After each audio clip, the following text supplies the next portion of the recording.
Hey everybody, how's it going? My name is Jamie Fenn, and if you haven't figured it out yet, today I'm going to be talking about the original Blackmagic Pocket Cinema camera. Now, although this camera may be a little dated, it is still an amazing camera. It produces a really unique image, and it's also used in today's feature films like Marvel's The Avengers, or this new movie that's coming out that had a small casting crew, no budget, and they filmed it 100% on a Blackmagic Pocket Cinema camera, and 90% of it was shot with a photo lens. That movie's called Cosmos. It will be linked down in the description. I'm not sure if it'll be out yet by the time I make this video, but definitely make sure to check it out and their story. It's really inspiring. So now I'm gonna break this camera rig down for you, go through it piece by piece and show you what it consists of. Then I'm gonna talk about some of the pros and cons that the camera has. And then I'm gonna talk about some pricing and show you how you can build one of these for under $1,000.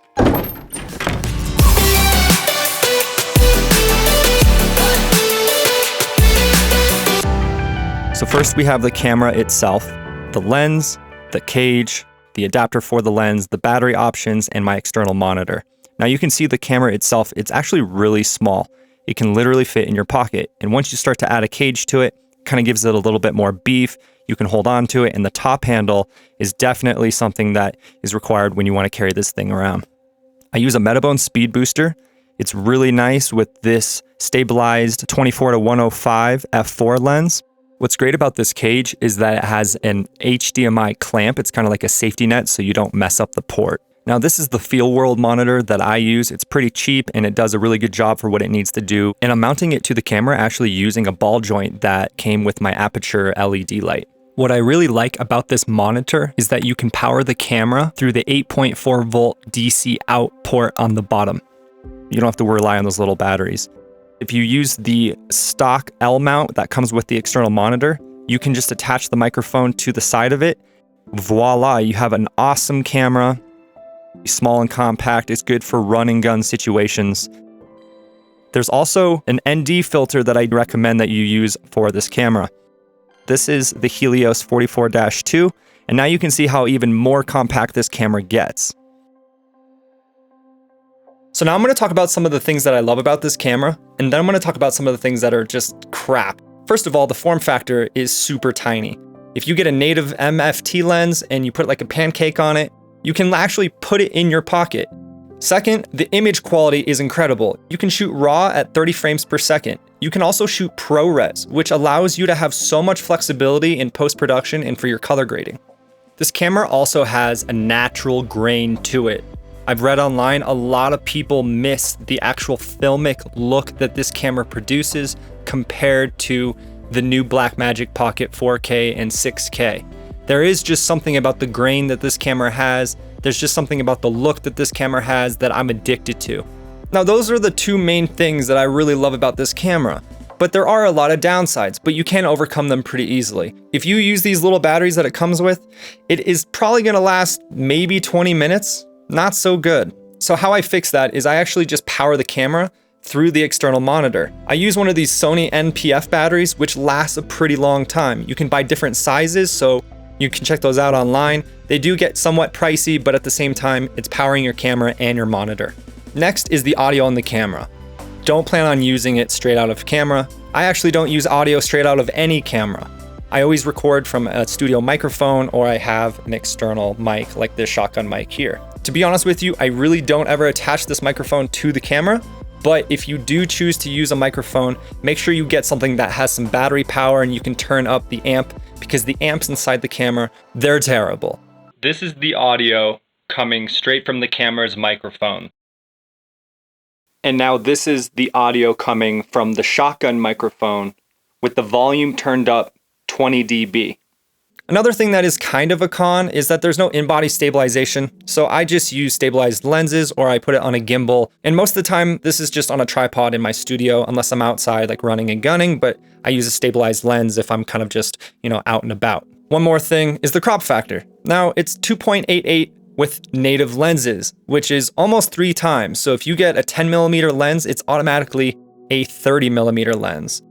If you use an adapter like I do, I have a Metabone speed booster that's specifically designed for this camera. It changes the crop down to 1.75. And what's also nice is that it brings the aperture down for the lenses. So this is an f4 lens, but it brings it down to a 2.4. Another thing I recommend is an ND filter because the native ISO on this is 800. So when you go shoot outside, if you're shooting at ISO 800 and you don't have an ND filter, sometimes you can't even get the lens, you can't even close the aperture enough to even get a properly exposed shot. So always make sure you have an ND filter for the camera. All right, so let's talk about pricing, which is probably the most important thing for a lot of you people that have made it this far. Now, there are a lot of different options out there. There's a lot of different routes you can take for lenses, cages, microphones, ND filters. So as I show you these products, you're gonna kind of have to make choices for yourself, really figure out how you're gonna wanna spend your money and kind of future-proof the parts that you get for yourself. Right now, online on eBay, you can find a camera in a cage with a viewfinder, extra batteries, an SD card with the chargers, and an external remote to record, all for $525. So depending on the lens route you kind of want to go, maybe you want to stick with what you have and get an adapter, or you may just want to go native MFT mounts. So depending on how you want to approach this, you can spend more or less money. So for example, you can find lenses right here between $30 to $150 that are native lenses for the camera. Now you may already have one of these, but you may need to get a step up or down ring to convert your ND filter to the lenses that you choose to use for this camera. Maybe you don't. But as far as ND filters are concerned, I could throw in a really cheap budget-friendly one, which could be $20 to $30. But personally, I think this is an item where you could spend a little bit more money and kind of future-proof this piece of gear so you don't have to worry about, finding out that your ND for $50 was crap and then go out and buy something for $300.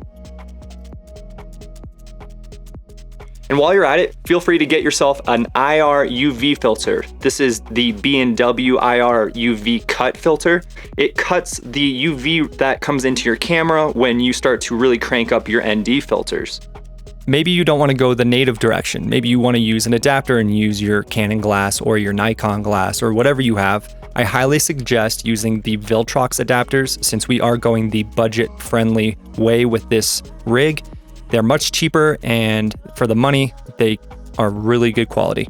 All right, so next up we have the FeelWorld S55 5.5-inch external monitor. Now, it's probably not the best build quality, but for the price, this is everything you're gonna really need to have. It's probably not gonna be the brightest monitor either, but I'm sure you'll get by. And don't forget, this is the budget-friendly path that we're trying to take with this rig.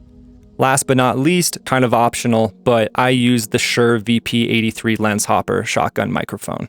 Now you can see there's a price here for $150, and there's also a price for a brand new one for $200. In my opinion, I wouldn't even get one. Use something else for an external recorder, maybe use a different camera. But if you have to, get this kind of microphone. It's got a built-in amp, and you can boost it 20 dB and get a pretty decent sound out of it.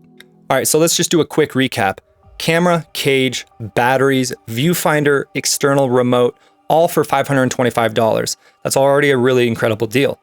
Next, let's say you do native lenses, so maybe $100 on a lens. The external monitor, $110. Microphone, maybe, who knows? I don't suggest it. And an ND filter. And I do highly suggest investing into a nice ND filter because you never know if you want to upgrade your glass. And also, just in general, having a nice ND filter is something that you should always have because a lot of the cheaper ones have really bad tint and just discoloration for your video and photo. Now, like I said, there's a lot of flexibility about how you can build your own rig. You can take the money from, the microphone and ixnay the microphone and get a really nice lens or a better lens, or maybe even two lenses. You can get some vintage glass, which is really nice. If you were to just do a completely budget-friendly rig, honestly, you could probably do it under $1,000, but I don't suggest getting like the cheapest of the cheapest. Spend just a little bit more money in the areas that you think that you can just future-proof yourself as far as like lenses and ND filters and, kind of think about your priorities and what you really need out of the rig. Anyways, I hope you guys liked this kind of video. Kind of figured I'd throw it out there just because I really do love this camera, and I highly suggest if any of you guys are starting out or maybe are already filmmakers, this is definitely a camera I would keep around. I'm never gonna get rid of it. I love this thing. So until next time, thanks again, and I'll see you in my next video. Bye.